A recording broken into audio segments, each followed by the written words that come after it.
నేటి పిల్లలు యువతపై social media ప్రభావం విపరీతంగా ఉంటోంది. పెద్దలు చెబితే వినరు, వినకపోయినా సొంత తెలివి ఉందా అంటే అది లేదు.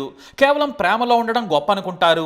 సినిమాల్లో హీరో హీరోయిన్లా తెగ ఫీలే ఎంజాయ్ చేస్తూ ఉంటారు. కానీ రియల్ లైఫ్ వేరుగా ఉంటుంది. కలిసి తిరగడం చాలా సులువు, కలిసి బ్రతకడం చాలా కష్టం. ఒకరిని ఒకరు అర్థం చేసుకుని జీవించడం అంటే ఎంతో పరిణతి ఉండాలి. జీవితంలో కష్ట నష్టాలను పంచుకొని సంతోషంగా బ్రతికే తెలివి లేదు. కానీ బెడ్ మీద ఎంజాయ్ చేసే తెలివి ఉంటుంది. అదే ప్రాణాలు తీస్తుంది, సమాజంలోని చెడును చూపిస్తోంది. ఓ కసాయి చేసిన హత్యను చూసి యావత్ లోకమే వణికిపోయింది. మనిషి అన్నవాడు ఎంత క్రూరంగా ఉంటాడా అనిపించేంతలా దారుణంగా చేశాడో రాక్షసుడు. బహుశా అతన్ని మనిషి అనడం కూడా తప్పే. హైదరాబాద్ లో జరిగిన ఈ ఘటన పోలీసులనే వణికించేసింది. మానవ సంబంధాలు కాదు కదా, రోజు రోజుకు మనిషి అన్నవాడే చచ్చిపోతున్నాడని పోలీసులు ఆవేదన వ్యక్తం చేస్తున్నారు. హైదరాబాద్ లోని కుషాయిగూడ జనవరి 18న నాగార్జున నగర్ లోని ఓ ఇంటి నుంచి తీవ్రమైన దుర్వాసన వస్తోంది. ఆ ముందు రోజే పక్కింటి వారు యజమానికి చెప్పారు, కానీ యజమాని పట్టించుకోలేదు. ఆ మరుసటి రోజు ఇంకా తీవ్రమైన వాసన రావడంతో ఇంటి లోపలికెళ్లి చూశారు. అక్కడ దృశ్యం చూసి వారు వణికిపోయారు. గర్భిణి దారుణంగా చనిపోయి ఉంది. వెంటనే పోలీసులకు సమాచారం అందించారు.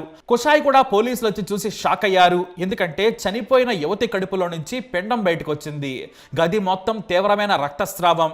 వెంటనే మృతదేహాన్ని పోస్టుమార్టం చేయించి విచారణ చేశారు. పోలీసులు లోతైన విచారణ చేయగా హత్య చేసింది భర్తే అని తేలింది. కానీ ఎంత చిన్న వయసులో ఎంత కసాయి భర్త ఆమెను ఎంతో ఇష్టపడి ప్రేమించి పెళ్లి చేసుకున్నాడు. ఆమెను తప్ప మరొకరిని పెళ్లి చేసుకోనని పెద్దలతో పోరాటం కూడా చేశాడు. కానీ ఇప్పుడే అందరికీ తెలిసింది వాడో రాక్షసుడని. హైదరాబాద్లోని కాపరాలోని గాంధీనగర్కు చెందిన ఠాగూరు స్నేహ సోషల్ మీడియాలో యాక్టివ్గా ఉంటుంది. మరీ ముఖ్యంగా ఇన్స్టాలో. స్నేహ వయసు 21 ఏళ్లు. అయితే ఆమెకు 2021లో కాచిగూడకు చెందిన అతిపాముల సచిన్ సత్యనారాయణ అనే యువకుడు పరిచయం అయ్యాడు. ఆమె పెట్టే పోస్టులకు లైకులు కొడుతూ కమెంట్స్ పెడుతూ దగ్గరయ్యాడు. ఆ తర్వాత వారి పరిచయం స్నేహంగా మారింది. ఆ వెంటనే ఐ లవ్ యూ చెప్పాడు సచిన్. కేవలం 18 ఏళ్లు మాత్రమే ఉన్న స్నేహ వయసు చేసే తప్పులో మునిగిపోయింది. సచిన్కు పడిపోయింది. ఇంకేముంది, ఇద్దరు ప్రేమించుకున్నారు. సచిన్కు బైక్ ఉండడంతో సినిమాలు షికార్లు తిరిగారు. అయితే సచిన్కు సరైన చదువు లేదు, ఉద్యోగం కూడా లేదు. దీంతో ఓ ప్రైవేట్ కంపెనీలో డెలివరీ బాయ్గా పనిచేసేవాడు. అది కూడా సరిగా చేసేవాడు కాదు. ఆ వచ్చిన కొద్దిగా జీతంతో ఎంజాయ్ చేసేవాడు. స్నేహ సచిన్లో పెళ్లి చేసుకోవాలనుకున్నారు. ఎందుకంటే ఆమెకి ఇంట్లో సంబంధాలు చుట్టం మొదలు పెట్టారు. కానీ తాను సచిన్ అనే యువకుడిని ప్రేమించానని ఇంట్లో చెప్పింది స్నేహ. మొదట ఆమె పేరెంట్స్ అస్సలు ఒప్పుకోలేదు. కానీ అతన్ని తప్ప వేరే వ్యక్తిని పెళ్లి చేసుకోనని తెగేసి చెప్పడంతో సరే అన్నారు. మరోవైపు సచిన్ కూడా తన ఇంట్లో స్నేహతో పెళ్లి గురించి చెప్పాడు. అతని తండ్రి కూడా ప్రేమ పెళ్లికి ససేమెరా అన్నాడు. తాము ఒప్పుకోమని చెప్పారు. కానీ తల్లిదండ్రులను ఒప్పించేందుకు శతవేదాలా ప్రయత్నించాడు.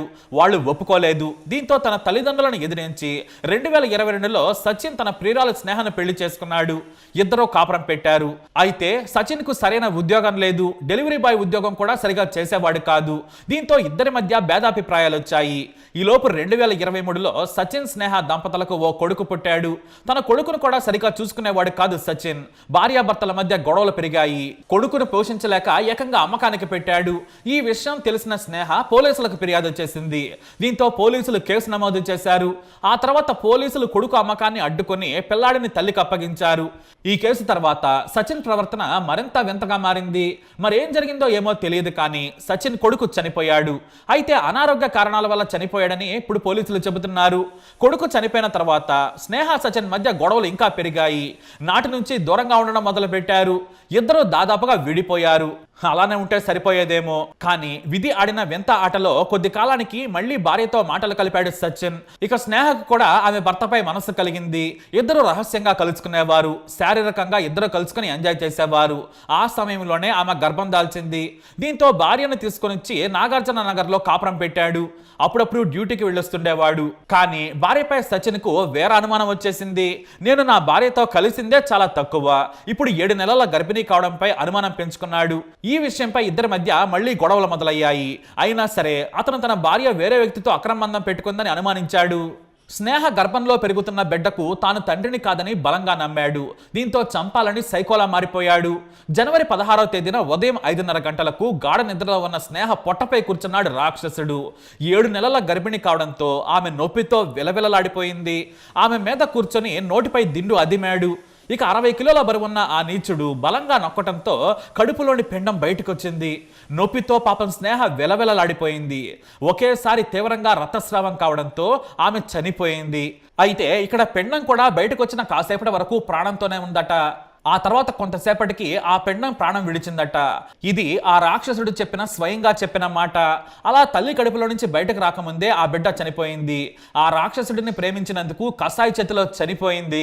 స్నేహ చనిపోయిందని గుర్తించిన తర్వాత దాన్ని ప్రమాదంగా చిత్రీకరించాలనుకున్నాడు. సిలిండర్ పేలి ప్రమాదంలా మారిందని సృష్టించాలనుకున్నాడు. దీంతో వంటగదిలోని గ్యాస్ స్టవ్ ను ఆన్ చేసి మంట పెట్టాడు. అయితే మండితే కాసేపటి తర్వాత మంట ఆరిపోయి పేలుతుందనుకున్నాడు. కానీ గ్యాస్ మొత్తం పూర్తయ్యే వరకు మండిన స్టవ్ ఆ తర్వాత ఆరిపోయింది. అతని ప్లాన్ బెడిసి కొట్టింది. ఆ తర్వాత సిలిండర్ పేలిన వార్త కోసం టీవీలో చుట్టం మొదలు పెట్టాడు. కానీ ఎక్కడా కనిపించలేదు. ఇక మృతదేహం కుళ్ళిపోయే స్టేజ్ కు వచ్చిన తర్వాత తీవ్రమైన దుర్వాసన రావడంతో స్థానికులు గుర్తించారు. దీంతో ఈ హత్య బయటపడింది. ఇక పోలీసులు వెంటనే భర్త అయిన సచిన్ అతని ఇంట్లోనే ఉన్నాడని గుర్తించారు. కాచిగూడలో అదుపులోకి తీసుకుని విచారించగా మొత్తం హత్య కథ బయటకొచ్చింది. అతన్ని రిమాండ్కి తరలించారు పోలీసులు. హంతకుడికి కఠిన శిక్ష పడేలా చేస్తామని పోలీసులు మీడియాకు తెలియజేశారు. అయితే రోజు రోజుకు బంధాలు క్షీణిస్తున్నాయి. చివరకు మానవత్వం కూడా ఉండడం లేదు. నిజంగా ఆమెపై అనుమానం ఉంటే పెద్దలతో మాట్లాడాల్సింది. కానీ హత్య చేయడం వలన ఉపయోగం ఏముంటుంది? ఇలా నేరాలు చేసుకుంటూ పోతే సమాజం నిలబడదని ఉన్నతాధికారులు మీడియాతో తెలిపారు. రోజు రోజుకు దారుణమైన కేసులు చూడాల్సి వస్తుందని ఆవేదన వ్యక్తం చేస్తున్నారు పోలీసులు. భర్తలు భార్యలను చంపుతున్నారు. భార్యలు భర్తలను చంపేస్తున్నారు. ఆస్తుల కోసం సోదరులు సోదరీమణులు చంపుకుంటున్నారు. ఈ భావం నుంచి మనిషి బయటపడాలంటున్నారు మేధావులు. వారన్నది పక్కన పెడితే అసలు ఈ రాక్షసుడిని ఏం చేయాలి? 7 నెలల గర్భిణి పొట్టపై కూర్చున్నాడు. ఆ పిండం బయటకు వచ్చింది. ఆ పిండం బయటకు వచ్చి కొట్టుకుంటుంటే దాన్ని చూస్తూ కూడా వికృత చేష్టలు చేశాడు. భార్యను చంపేశాడు. ఇలాంటి నీచాతి నీచుడిని ఏం చేయాలి? మీ అభిప్రాయాన్ని తప్పకుండా కామెంట్ ద్వారా తెలియజేయండి.